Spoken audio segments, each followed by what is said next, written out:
Assalamualaikum warahmatullahi wabarakatuh. Innal hamdalillah wassalatu wassalamu ala Rasulillah Muhammad ibni Abdillah wa ala alihi wa ashabi wa mahwalah. Pertama sekali, kami ucapkan terima kasih kepada dosen yang mengajar dan teman-teman sekalian. Adapun saya di sini mewakili daripada kelompok saya, yaitu kelompok 8, ingin merepresentasikan hasil kerja kelompok kami. Yang judulnya itu ialah manajemen leasing. Leasing itu ialah sebuah kegiatan berupa penyediaan barang ataupun pendanaan modal yang dilakukan oleh suatu individu maupun kelompok yang tujuannya itu ialah untuk memenuhi kebutuhan bagi yang memerlukannya. Kegiatan leasing ini sendiri memiliki batas kurun waktu yang telah ditentukan dan pembayarannya itu dilakukan secara angsuran. Pembayaran secara angsuran ini sendiri tujuannya itu ialah untuk lebih memudahkan nasabah untuk tidak menyiapkan ataupun membayar jumlah uang yang besar dalam satu kurun waktu. Dan besarnya biaya angsuran ini sendiri tergantung daripada besarnya modal ataupun biaya barang yang telah diterima atau pula menurut jangka waktu yang telah ditentukan. Dalam transaksi leasing ini sendiri terdapat berbagai macam istilah. Di antaranya itu ialah lease. Lease itu ialah kontrak daripada transaksi leasing. Yang kedua itu ialah lease. Ialah pihak nasabah yang telah menerima barang daripada pihak leasing. Yang ketiga ialah pihak lessor, yaitu pihak yang mendanai modal ataupun menyediakan barang bagi nasabah. Yang keempat ialah lease term, yaitu adalah jangka waktu yang telah ditentukan. Yang kelima ialah residual value, yaitu nilai aset yang bisa diterapkan pada akhir periode transaksi leasing ini sendiri ataupun pembayaran transaksi ini sendiri. Sekian dan terima kasih. Untuk presentasi selanjutnya saya serahkan kepada teman saya dalam kelompok kami. Assalamualaikum warahmatullahi wabarakatuh. Saya Tia Yasiska. Saya akan melanjutkan presentasi dari kelompok kami mengenai ciri-ciri leasing. Adapun ciri-ciri leasing yang pertama yaitu adanya jangka waktu sewa dan periode pembayaran cicilan. Yang kedua, hak milik atas benda yang disewakan tetap berada pada pihak pemberi leasing. Yang ketiga, biasanya objek leasing berupa benda modal yang benar-benar dibutuhkan nasabah atau pengusaha untuk menjalankan bisnisnya. Kemudian jenis-jenis leasing. Adapun jenis-jenis leasing yaitu yang pertama capital leasing adalah jenis perusahaan leasing yang berasal dari suatu lembaga keuangan. Jenis leasing ini pada umumnya bisa melayani pihak nasabah yang memerlukan kebebasan dalam hal menentukan barang atau modal dengan spesifikasi tertentu. Yang kedua, operasi leasing adalah suatu jenis perusahaan leasing yang mana pihak lessor akan membeli barang untuk disewakan kepada nasabahnya dalam kurun waktu tertentu. Dan yang ketiga, sales tipe leasing atau leasing penjualan merupakan jenis leasing yang biasanya dikerjakan oleh perusahaan industri yang melakukan penjualan leasing barang dari hasil produknya. Kemudian yang keempat, cross-border leasing adalah jenis perusahaan leasing yang dikerjakan antar negara. Kemudian yang kelima, leverage leasing merupakan jenis perusahaan leasing yang melibatkan pihak ketiga. Kemudian proses dan mekanisme leasing. Adapun proses mekanisme leasing dapat kita lihat melalui gambar. Yang pertama gambar 74 yang berada pada makalah kami, yaitu transaksi dasar leasing. Adapun gambar mekanisme leasing dapat kita lihat dari gambar yang pertama, yaitu gambar 74, di mana gambar 74 ini merupakan gambar dari transaksi dasar leasing. Berdasarkan gambar tersebut, dapat kita ketahui bahwa keterangannya yaitu yang pertama, lessee menghubungi supplier untuk pemilihan dan penentuan jenis barang, spesifikasi, harga, jangka waktu pengiriman, jaminan purna jual atas barang yang akan dilesi. Yang kedua, lessee merupakan negosiasi dengan lessor mengenai kebutuhan pembiayaan barang modal. Pada tahap ini, lessee dapat meminta lessee quotation yang tidak mengikat dari lessor. Dalam lessee quotation, ini dimuat mengenai syarat-syarat pokok pembiayaan leasing antara lain yaitu keterangan barang, cash security deposit, residual value, asuransi biaya administrasi, jaminan uang sewa, dan persyaratan-persyaratan lainnya.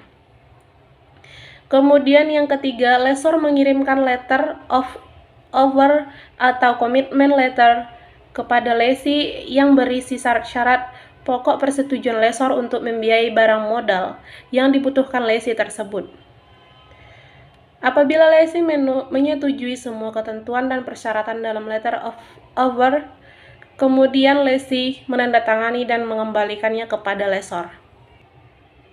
Kemudian, penandatanganan kontrak leasing setelah semua persyaratan dipenuhi lessee. Kontrak leasing tersebut sekurang-kurangnya mencakup hal-hal antara lain pihak-pihak yang terlibat, hak milik, jangka waktu, jasa leasing, opsi bagi lessee, penutupan asuransi, tanggung jawab atas objek leasing, perpajakan, jadwal pembayaran angsuran sewa, dan sebagainya. Kemudian pengiriman order beli kepada supplier disertai instruksi pengiriman barang kepada lessee sesuai dengan tipe dan spesifikasi barang yang telah disetujui. Kemudian pengiriman barang dan pengecekan barang oleh lessee sesuai pesanan. Lalu, penyerahan dokumen oleh supplier kepada lessor termasuk faktur dan bukti-bukti kepemilikan barang lainnya, pembayaran oleh lessor kepada supplier, lalu pembayaran angsuran atau lessee payment secara berkala oleh lessee kepada lessor selama masa sewa guna usaha yang seluruhnya mencakup pengembalian jumlah yang dibiayai serta bunganya. Adapun gambar yang kedua yaitu sebagai berikut, mekanisme transaksi direct financial lessee. Dapat kita lihat pada gambar yaitu dengan keterangan yang pertama, penandatanganan kontrak antara lessor dengan lessee. Yang kedua, penerimaan pembayaran pertama dari lessee yang berupa security deposit, uang lessee pertama, biaya administrasi, premi asuransi tahun pertama, pembayaran pertama lainnya. Yang ketiga, pemesanan barang modal kepada supplier. Yang keempat, pengiriman barang modal ke alamat lessee. Yang kelima, lessor akan melaksanakan pembayaran kepada supplier atau dealer. Yang keenam, kontrak penutupan asuransi. Yang ketujuh, pembayaran premi asuransi. Yang kedelapan, pembayaran lessee bulanan dari lessee kepada lessor. Lalu, gambar berikutnya dapat dilihat pada layar, yaitu gambar 77, yaitu mekanisme transaksi sell and lessee back. Di mana dari gambar tersebut kita memperoleh keterangan yaitu yang pertama, jual beli barang modal dari pihak lessee ke pihak lessor. Yang kedua, penutupan kontrak asuransi. Yang ketiga, lessor melakukan pembayaran kepada lessee sesuai dengan kontrak jual beli. Yang keempat, penandatangan kontrak leasing antara lessor dengan lessee. Yang kelima, lessee melakukan pembayaran pertama. Yang keenam, pembayaran lessee bulanan dari lessee kepada lessor. Assalamualaikum warahmatullahi wabarakatuh. Saya Nudi Altisya akan melanjutkan presentasi makalah kami dengan judul Manajemen Leasing pada subjudul Manfaat dan Risiko Leasing. Setelah lebih dari 10 tahun leasing di Indonesia, banyak perkembangan-perkembangan yang berdiri atas usaha leasing ini. Perkembangan ini tidak akan terjadi tanpa adanya dukungan dari masyarakat, terutama mereka yang secara langsung memperoleh manfaat dari leasing ini.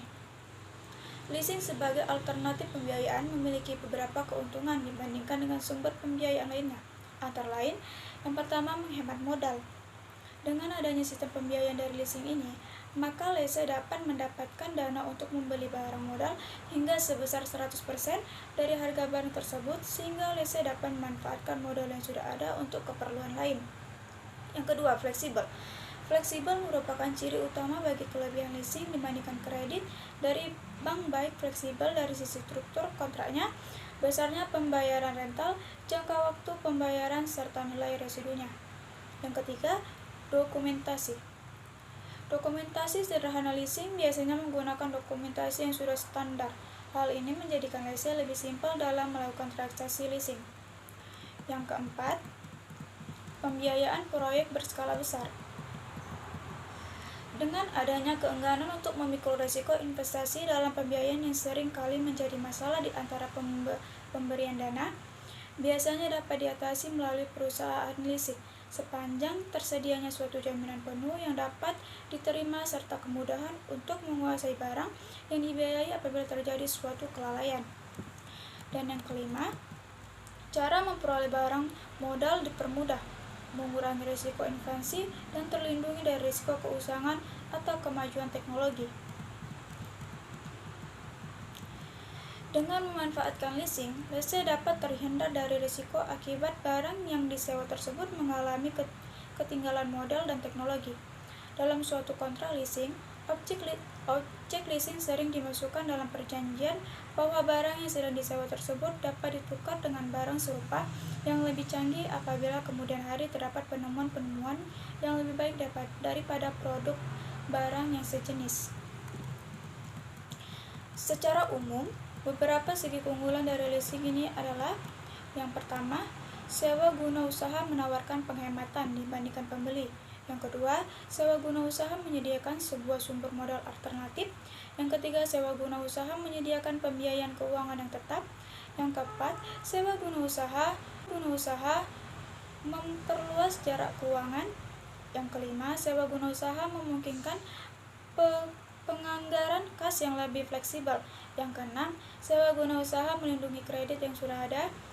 Yang ketujuh, sewa guna usaha menyediakan pembiayaan total. Dan ke-8, sewa guna usaha dapat menyediakan pembiayaan akuisisi ditambah biaya-biaya tersebut, biaya-biaya yang terkait. Yang ke-9, sewa guna usaha menyediakan perlindungan terhadap inflasi. Dan yang ke-10, sewa guna usaha menyediakan pembiayaan yang cepat dan fleksibel.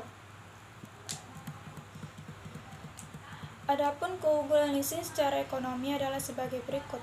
Yang pertama, pembiayaan penuh 100% tanpa uang muka.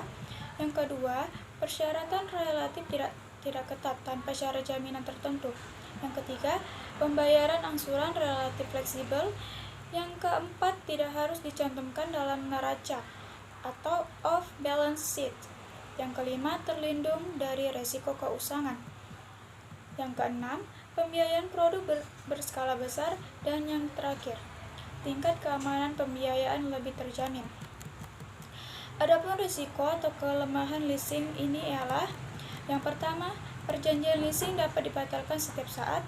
Yang kedua, leasing mungkin menimbulkan kehilangan nilai sisa atas barang modal. Yang ketiga, leasing menghilangkan kebanggaan kepemilikannya. Yang keempat, leasing tidak menguntungkan dalam hal adanya kelebihan uang tunai. Yang kelima, leasing mungkin memerlukan biaya yang lebih besar daripada dengan dana yang lain. Yang keenam, default. Nasabah tidak membayar cicilan dengan sengaja. Yang ketujuh, aset ijarah rusak sehingga menyebabkan biaya pemeliharaan bertambah, terutama bila disebutkan dalam kontrak bahwa pemeliharaan dilakukan oleh bank. Yang ke-8, berhenti. Nasabah berhenti di tengah kontrak dan tidak mau membeli aset tersebut. Akibatnya, bank harus menghitung kembali keuntungan dan mengembalikan sebagiannya kepada nasabah. Dan masih banyak lagi keuntungan yang didapat lese. Tapi dari uraian di atas, tidak semua kelebihan leasing tersebut cocok bagi suatu perusahaan. Tapi mungkin hanya beberapa hal saja yang bisa menjadikan keuntungan bagi perusahaan. Dan tidak semuanya. Dengan berbagai keuntungan yang ada dalam leasing ini, maka kita dihadapkan kepada jenis usaha mana yang lebih nyaman bagi kita, dari usaha leasing, sewa menyewa, ataukah dengan menggunakan kredit. Sekian presentasi dari saya kembalikan kepada